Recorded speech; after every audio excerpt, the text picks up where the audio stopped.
Graça e paz de Cristo, meus irmãos. Hoje nós estamos iniciando aqui mais uma escola bíblica.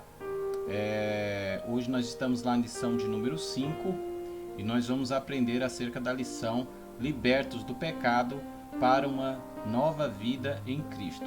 Eu quero lhe convidar para abrir a revista da escola bíblica e nós vamos ler aqui o texto áureo.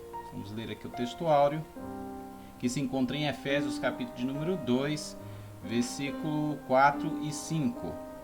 Mas Deus, que é riquíssimo em misericórdia, pelo seu muito amor com que nos amou, estando nós ainda mortos em nossas ofensas, nos vivificou juntamente com Cristo. Nós temos aqui a verdade prática.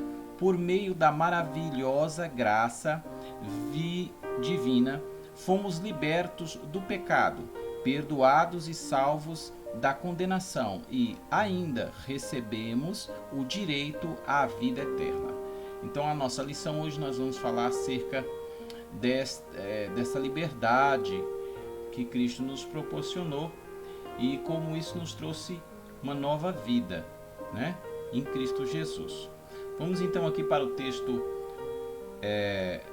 que se encontra em Efésios, capítulo de número 2, versículo do 1 ao 10. Eu lhe convido aí, se você estiver sem a revista, você abra aí as Sagradas Escrituras para que você possa estar acompanhando conosco aqui a leitura do texto sagrado. A partir do versículo 1: E vos vivificou, estando vós mortos em ofensas e pecados, em que noutro tempo andastes segundo o cursor deste mundo, segundo o príncipe das potestades do ar, do espírito que agora opera nos filhos da desobediência, entre os quais todos nós também antes andávamos nos desejos da nossa carne, fazendo a vontade da carne e dos pensamentos, e éramos, por natureza, filhos da ira, como os outros também. Mas Deus, que é riquíssimo em misericórdia, pelo seu muito amor com que nos amou, estando nós ainda mortos em nossas ofensas, nos vivificou juntamente com Cristo. Pela graça sois salvos, e nos ressuscitou juntamente com ele, e nos fez assentar nos lugares celestiais em Cristo Jesus, para mostrar nos séculos vindouros as abundantes riquezas da sua graça, pela sua benignidade para conosco em Cristo Jesus. Porque pela graça sois salvos, por meio da fé, e isso não vem de vós, é dom de Deus. Não vem das obras, para que ninguém se glorie. Porque somos feitura sua, criados em Cristo Jesus, para as boas obras, as quais Deus preparou para que andássemos nelas. Eu quero lhe convidar para fazermos uma oração e agora iniciarmos aqui a ministração desta palavra no nome do Senhor Jesus. Senhor, nosso Deus e nosso Pai, neste dia de escola bíblica, eu quero apresentar este ouvinte, este irmão, esta irmã que está acompanhando a escola, para que este irmão, esta irmã, este ouvinte da Escritura possa ser edificado, possa ser fortalecido, possa compreender como que o Senhor nos chamou pela Tua graça, pelo Teu infinito amor, e somos salvos pela Tua graça, Senhor, pela Tua misericórdia e pelo Teu infinito amor. Continua conosco nesse dia, no nome do Senhor Jesus Cristo. Graças a Deus. Vamos então dar prosseguimento, já entrando no primeiro tópico da lição de hoje, que aqui da introdução, nós vamos ler aqui na introdução. A presente seção da Epístola aos Efésios apresenta relevantes aspectos doutrinários da salvação, porque a lição de hoje, basicamente, nós vamos ver esses aspectos que são a base da salvação. Porque a salvação, ela é um dom de Deus para o homem. Ninguém se salva por suas obras próprias, mas pela obra de Cristo no Calvário. A obra de Cristo, a salvação, ela começa no Calvário e ela se conclui no Calvário. O homem é alcançado pela graça, e essa graça, quando vem ao nosso coração, Deus nos dá o livre-arbítrio de abrirmos o nosso coração. Por isso que a Escritura diz, lá no Apocalipse, capítulo número 3, eis que estou à porta e bato, aquele que abrir a porta, aquele que ouvir a minha voz, abrir a porta, eu entrarei com ele, cearei ele comigo. Observe uma coisa, a porta aqui do versículo do Apocalipse se refere à porta do coração, né? Não é a porta de uma casa, é a porta da casa espiritual, que é o coração. Então, o homem, ele abre a porta do coração para a Escritura, e a palavra de Deus vem e age na vida deste homem.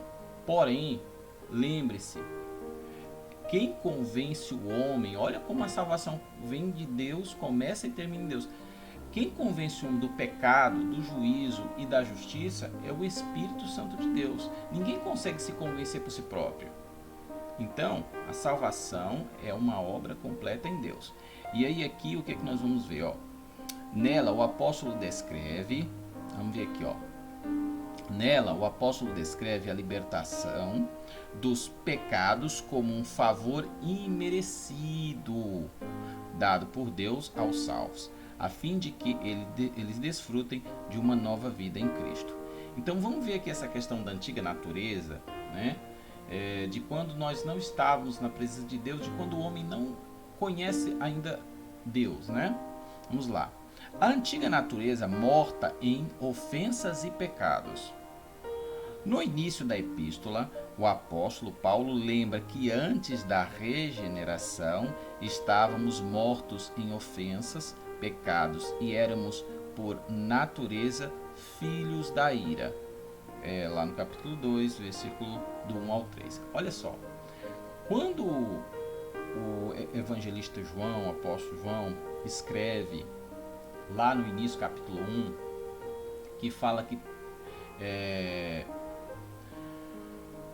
todos quanto creram, deu-lhes o poder de serem chamados filhos de Deus, aos que creem no seu nome. Olha só que interessante. Então a Bíblia fala dos filhos de Deus e dos filhos da ira. Aqueles que creem em Cristo, aqueles que creem no Messias, que foi crucificado e ressuscitou ao terceiro dia. Ele nasceu de uma virgem lá em Belém, viveu aqui a nossa vida, sofreu as nossas dores, pagou o preço pelos nossos pecados através do seu sangue, e ele nos comprou para Deus. Agora observe, quando a pessoa ouve isso, que vem ao seu ouvido é o Evangelho. O Evangelho significa boas novas, ou seja, as boas notícias de Deus para a humanidade. Mas infelizmente nem todos recebem de bom grado essa palavra.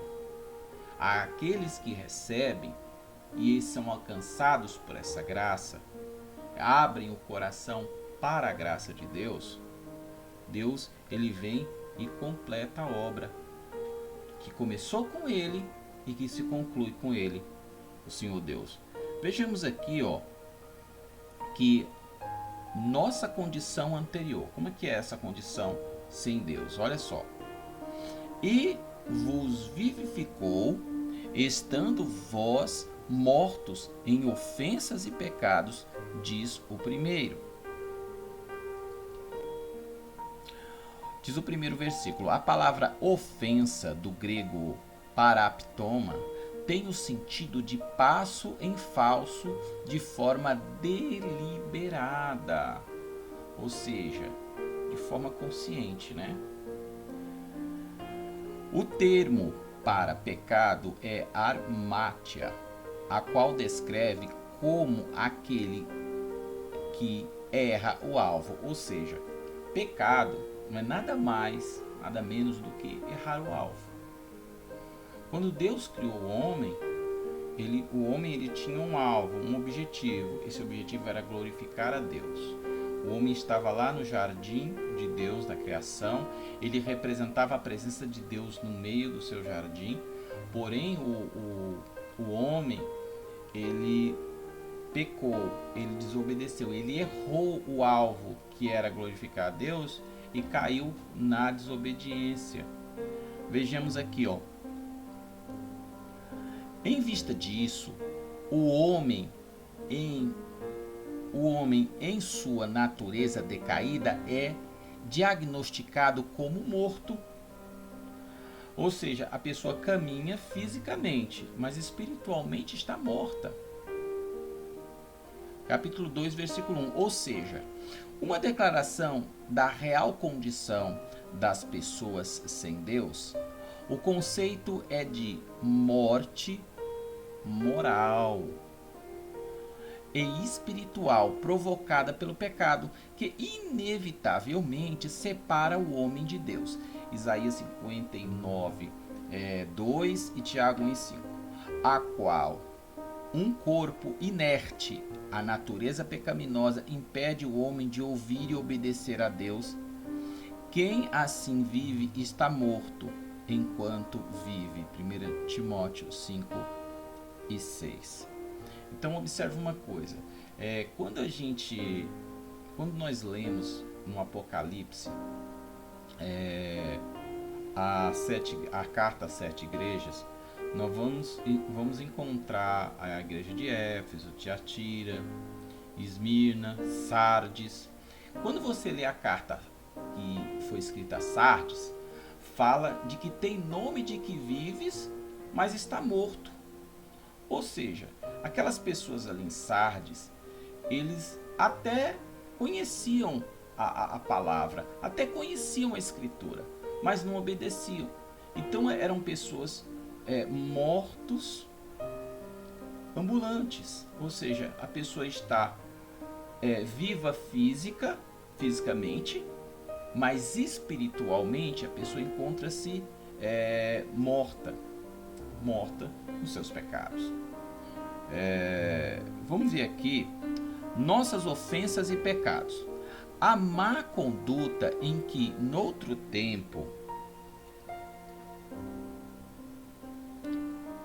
andastes é descrita por Paulo como meio de metáfora ao ato de andar. Ou seja, você vê que Paulo ele vai usar o verbo andar no pretérito em algumas situações, para que ele, nesse sentido, ele vem descrever como era a nossa vida no passado, usando o verbo andar no pretérito.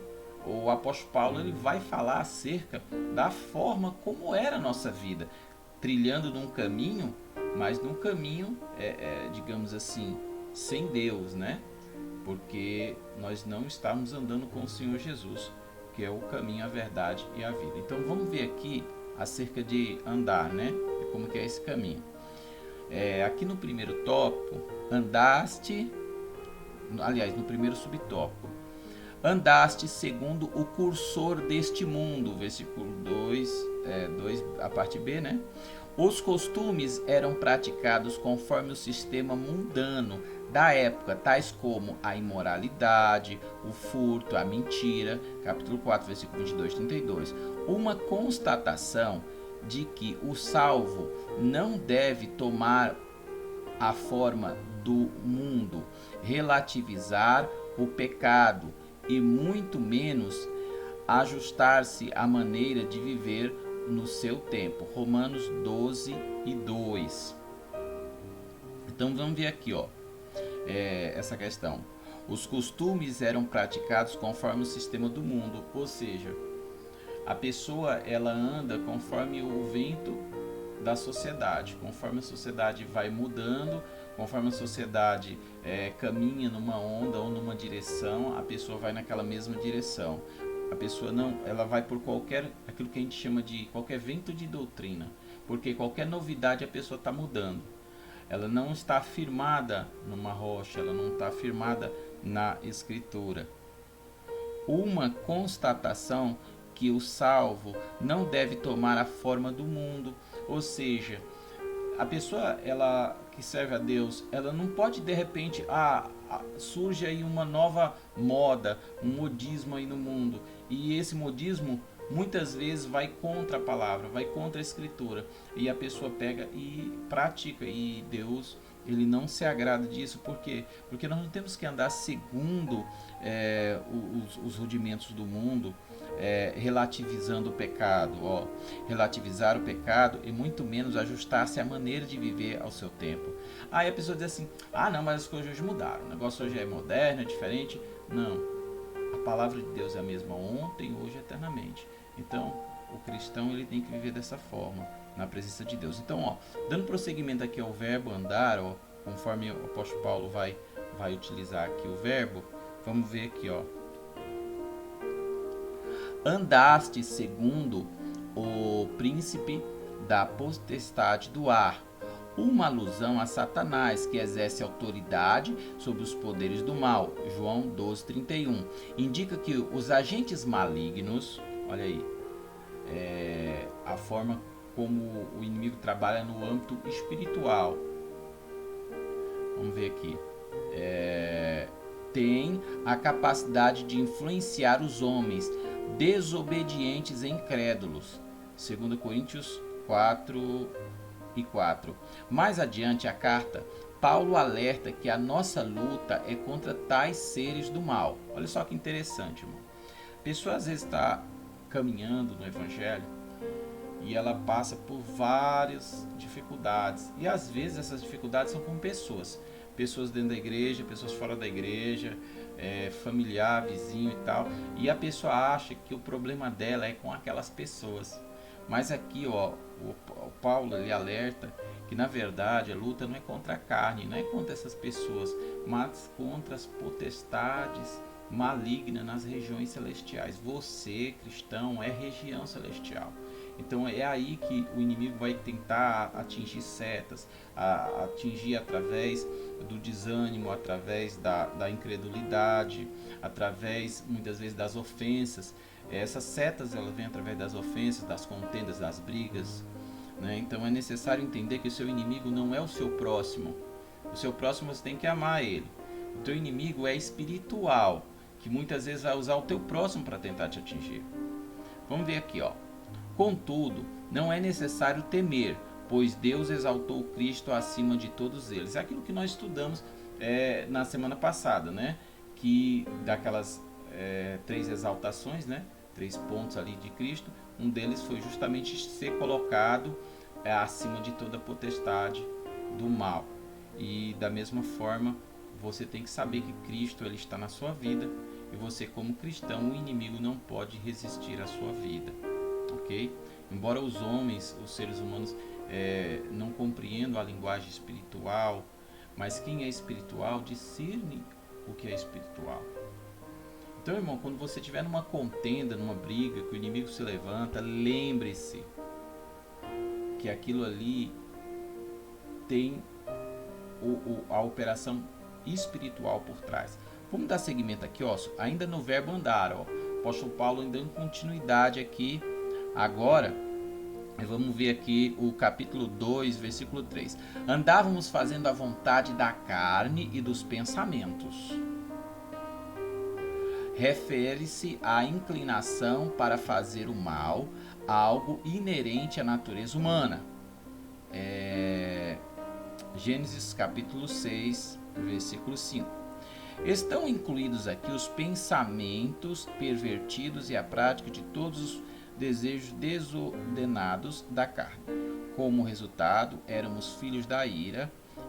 Filhos da ira, vamos prestar bem atenção nessa questão aqui, filhos da ira, aquilo que eu falei, filhos de Deus e filhos da ira, porque a pessoa, quando ela não está debaixo da graça, debaixo do manto da graça de Deus, ela acaba estando debaixo desta ira, né?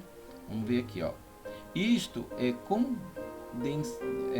isto é, condenados e desprovidos do favor divino. Favor divino significa graça, né? Paulo sublinha que essa era a nossa condição. Capítulo 4, versículo 18. Entretanto, aprove ao Pai nos eleger e nos predestinar para filhos de adoração. 1:5. Deixa eu te falar aqui, quando ele fala essa questão da predestinação, lembre-se, a igreja de Cristo é predestinada. Agora, se você vai estar ou não, depende daquilo que eu falei lá atrás. Aquele que abre a porta do coração. Porque o convite é feito. Aí é necessário que o teu coração esteja aberto para a Escritura. Vamos dar seguimento aqui. Agora, você está acompanhando aí na revista. Nós chegamos agora no tópico de número 2, né? Vivificados pela graça. A introdução, o comentarista ele vai falar o quê? Acompanhe comigo aqui a leitura do texto. Por ato de bondade e misericórdia, estando nós ainda mortos, né, que foi falado lá no começo, em pecados, Deus imensamente nos amou e por isso nos vivificou por meio de sua graça. Ou seja, nós estávamos mortos espiritualmente. Então ele nos vivificou. Vamos entender aqui no primeiro tópico, alcançados pela misericórdia e pelo amor divino.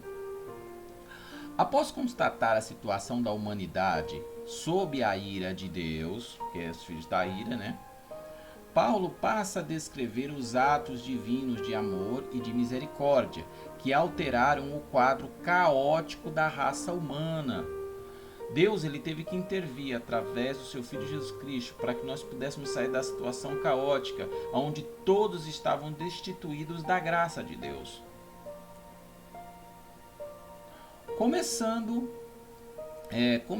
com uma conjunção adversativa, o apóstolo declara exultante: mas Deus, que é riquíssimo em misericórdia, pelo seu muito amor com que nos amou,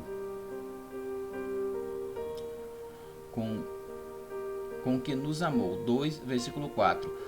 O ato de misericórdia implica compaixão e simpatia com os indignos. Romanos 11, 30, 32. A carta aos Efésios ensina que, ao prover à humanidade o meio de escape da merecida ira, Deus não se mostra apenas misericordioso, mas abundante em misericórdia, e essa riquíssima misericórdia procede do seu muito amor com que nos amou. Por isso que o apóstolo Paulo fala também, em outra passagem, que esse amor não tem nem como ser medido, né? A Bíblia enfatiza que foi a magnitude do amor que motivou a nossa salvação. Observa só uma coisa. O profeta Jonas, muita gente não conhece, não interpreta corretamente o profeta Jonas, porque o profeta Jonas, as pessoas falam, o Jonas era covarde. Na verdade, o Jonas ele não era covarde, ele era desobediente e impiedoso. Ele não tinha piedade.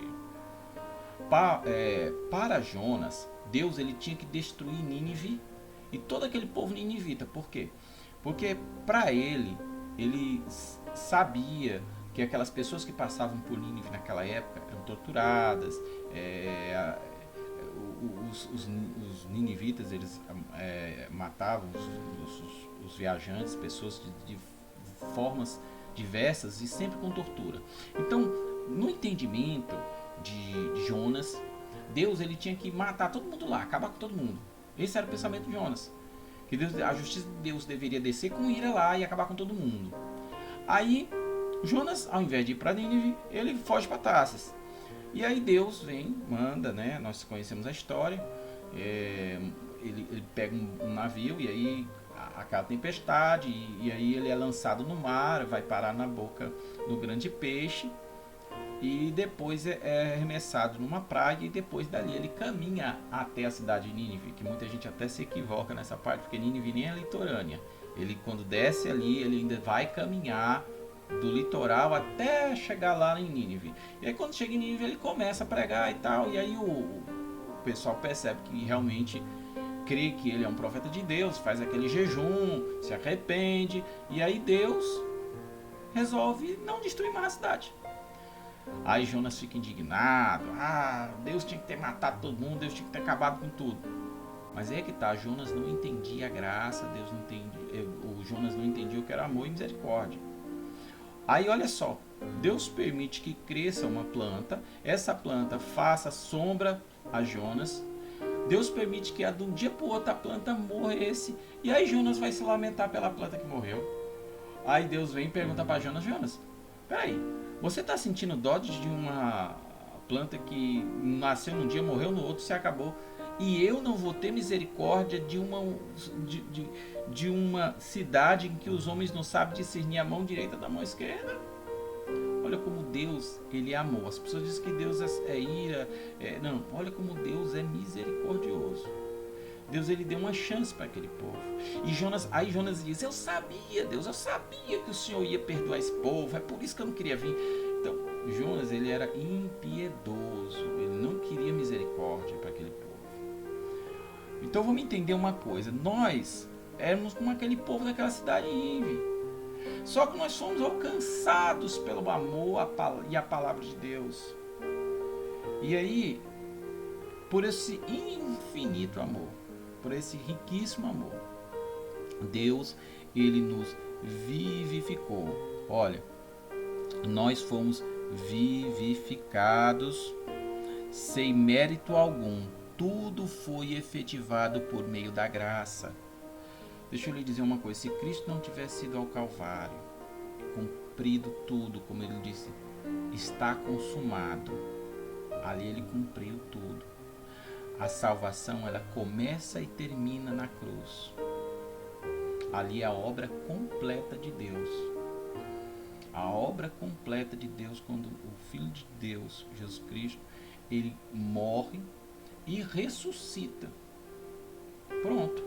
Assim como ele ressuscitou, nós também havemos de ressuscitar. Essa é a nossa esperança, essa é a nossa promessa que temos na presença de Deus. Vamos dar continuidade aqui. Exaltados por sua graça.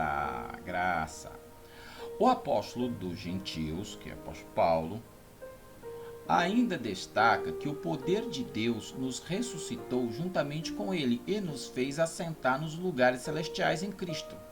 Observe que a palavra juntamente indica que Deus concede ao homem os mesmos benefícios alcançados por Cristo, porque Cristo, o Filho de Deus, ele é o sumo sacerdote da nova e eterna aliança, e nós somos reis e sacerdotes.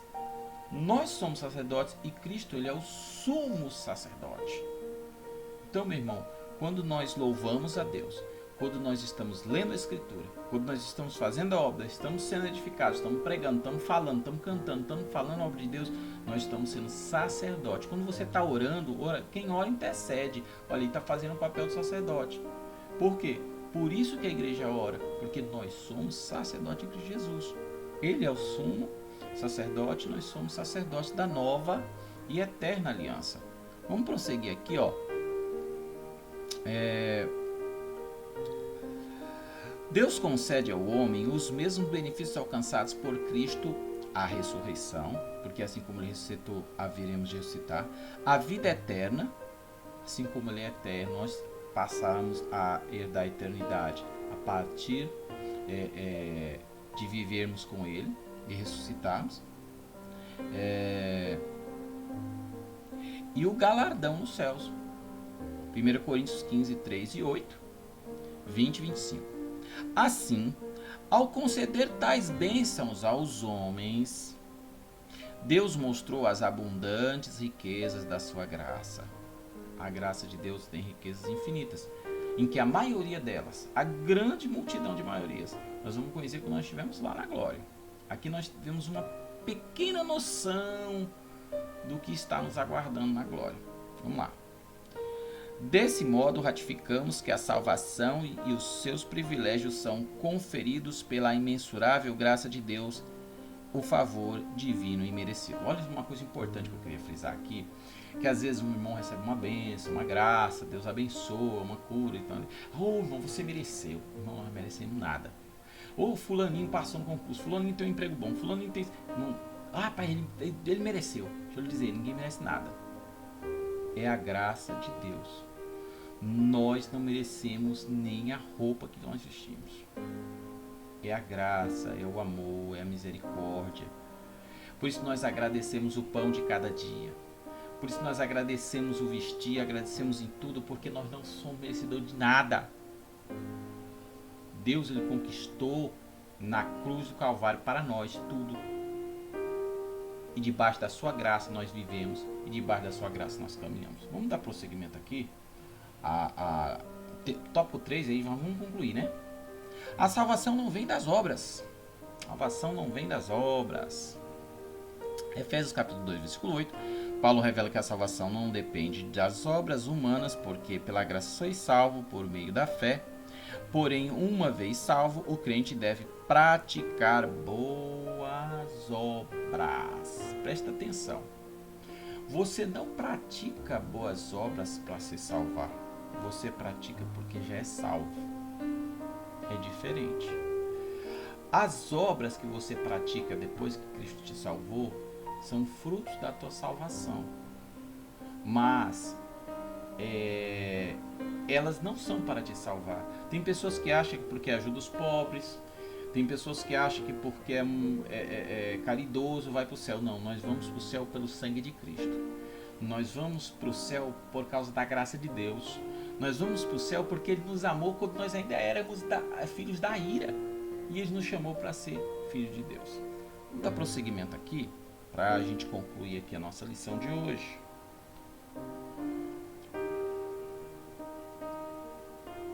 Graça como meio de salvação. A salvação inclui a libertação da morte, da escravidão, do pecado e da ira vindoura. Ao mesmo tempo, permite ao salvo desfrutar todas as bênçãos espirituais descritas em Efésios capítulo 2, versículo do 1 ao 7. Portanto, a salvação é um livramento do poder da maldição do pecado. Por quê? Porque nós estávamos condenados à segunda morte, que é a do lago de fogo, que é a morte eterna, a separação de Deus. E Ele nos livrou desta segunda morte, que aí essa é que é para valer mesmo, que é eternamente a separação de Deus. Portanto, a salvação é o livramento do poder da maldição do pecado e da morte. A restituição do homem é a comunhão com Deus. Uma bênção concedida a todos que recebem Cristo como Salvador. Hebreus 2:15, Coríntios 5:19. A palavra graça é a tradução do grego charis, que significa favor imerecido. Ninguém merece, é a graça. Tudo que você tem, meu irmão, é a graça de Deus. Vamos aqui. Favor imerecido, Romanos 3:24. Ela mostra que a iniciativa para tornar possível a salvação vem da parte de Deus. É por meio da graça que Deus ativa o livre arbítrio e capacita o pecador para que responda com fé ao chamamento do Evangelho. Todavia, ainda assim, o ser humano é livre para escolher entre dois caminhos, salvação e perdição. Sua liberdade não foi eliminada e a graça pode ser resistida. João 7,17. Já eu vou ler essa passagem para você ver. A fé deve ser considerada como a aceitação da obra realizada por Cristo em nosso favor. Ela é resposta à graça de Deus através da qual recebemos a salvação. Deixa eu te dizer uma coisa. Esse pessoal que diz que a graça é irresistível, porque quando a pessoa tem que ir para o céu, vai de qualquer maneira, não é assim. Porque tem gente que diz assim, ó, porque a pessoa tem que ser salva, ela vai nem que seja na última hora. Não é assim. Isso, presta atenção, deixa eu lhe dizer uma coisa. Deus, ele não vai obrigar ninguém a entrar na casa dele. Ninguém vai entrar no céu porque nem que não queira. Não tem isso não. A pessoa vai para o céu por graça, amor e misericórdia. E Deus convida. Porque assim é o amor. O amor que dá o direito até da pessoa não querê-lo. Você já pensou? Preste atenção. Já pensou, você faz uma festa na sua casa? Vou fazer a seguinte comparação. Você faz uma festa na sua casa, uma festa de aniversário. Aí você convida várias pessoas. E você fica sabendo que tem um colega seu lá, um amigo seu lá, que esse amigo está lá por vários motivos. Mas ele não queria estar lá não. Aí você fica sabendo que aquela pessoa está lá porque, como diz o outro, ele não quis fazer uma desfeita. Você ia ficar feliz? Você acha que Deus ia ficar feliz de ver uma pessoa que diz que ama a Deus, mas na verdade a pessoa está por algum interesse? Deixa eu lhe dizer uma coisa. Deus, ele sabe do coração de cada um. Deus, ele não vai levar ninguém para o céu obrigado. Assim como aquela pessoa que foi para a sua festa e você ficou sabendo que a pessoa estava lá só para não te dar uma desfeita, você ficou triste, Deus, ele nunca ia concordar com isso. O céu é um lugar para os salvos. E a porta da graça é algo espontâneo. Olha só, João capítulo de número 7, versículo de número, eu vou lhe dizer, ele fala 17, vou lhe 16, 17, diz assim, ó. Jesus respondeu e disse-lhe: a minha doutrina não é minha, mas daquele que me enviou. Se alguém quiser fazer a vontade dele, da vontade de Deus, pela mesma doutrina receberá, se ela é de Deus ou se falo de mim mesmo. Ou seja, se ele quiser fazer a vontade dele. Se ele não quiser, Deus não vai obrigar. Deus não vai obrigar ninguém a ir para o céu. Não quer? Vai para o inferno. Deus não vai obrigar ninguém para ir para o céu. Deus, ele que ele pudesse, a Bíblia fala, o apóstolo Paulo, que ele queria salvar a humanidade toda. Deixa eu dizer uma coisa. Quando Deus colocou a árvore no jardim do Éden, ele colocou a árvore lá no meio do jardim.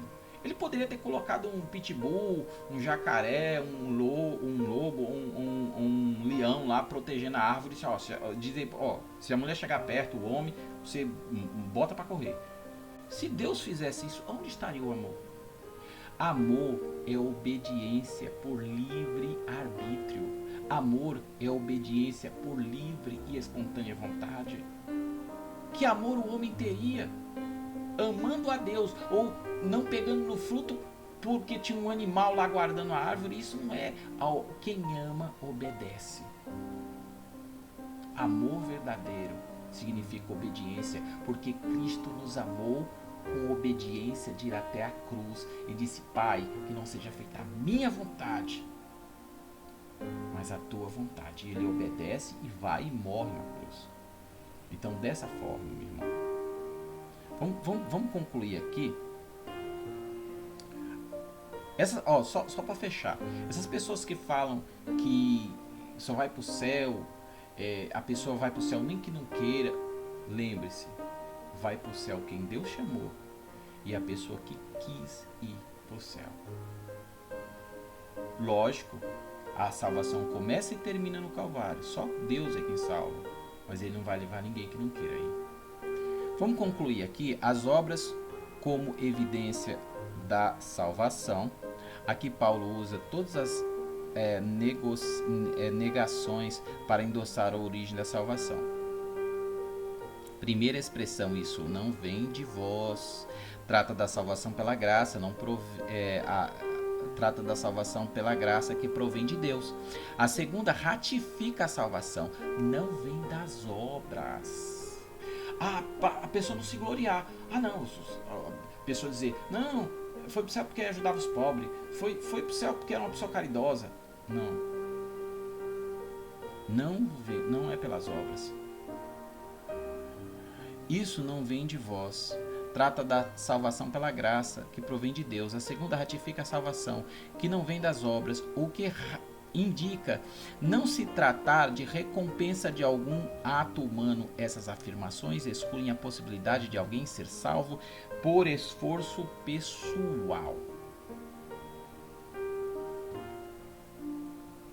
Como a salvação é uma realização divina agora, somos feitura sua, criados em Cristo, para as boas obras, uma transformação ocorreu. Agora em Cristo somos uma nova criatura e as coisas velhas passaram, 2 Coríntios 5,17. Por isso, se antes o apóstolo usou metáfora do andar numa perspectiva negativa, outrora andávamos fazendo obras más.